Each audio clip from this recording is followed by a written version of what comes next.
Okay, now we're going to talk about statistical inference. So, unlike summary statistics, inferential statistics serve to analyze data in a way that assists the researcher in assigning meaning to the results. Inferential statistics reference the summary statistics of each condition or group for the purpose of making comparisons. Inferential statistics allow researchers to make inferences from a sample of population. The researcher infers the findings from the sample of the population and uses statistical methods to draw conclusions or tell a quantitative story. Analyzing differences. Inferential statistics.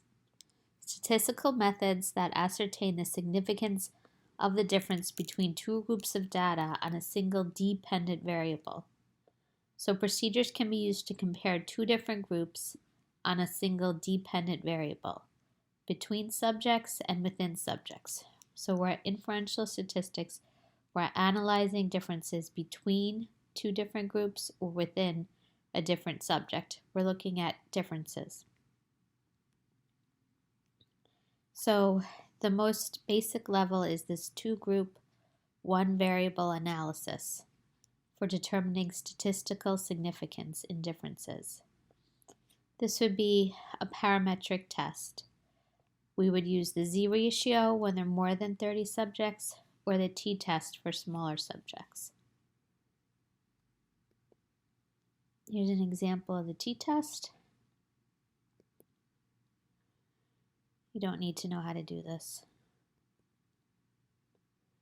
Both methods examine a theoretical distribution of the differences in means to determine how observed differences compared to average differences in a theoretical distribution. So observed differences to average differences in a theoretical distribution. If the observed differences departs markedly from the average difference in the theoretical distribution, then it's judged to be significant.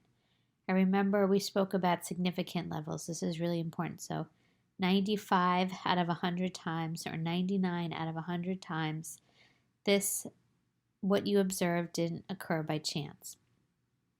And that's how you know it's statistically significant. So the differences that you observe are 95 out of 100 times could not have occurred by chance, or 99 out of 100 times could not have occurred by chance, those differences that you have observed in your study. When the assumptions required to use a parametric study cannot be met, for example, the data are not interval or ratio scales or the sample sizes are extremely small, we can use an analogous non-parametric procedure, and you can use the Wilcoxon matched pairs or the Manu-Whitney test.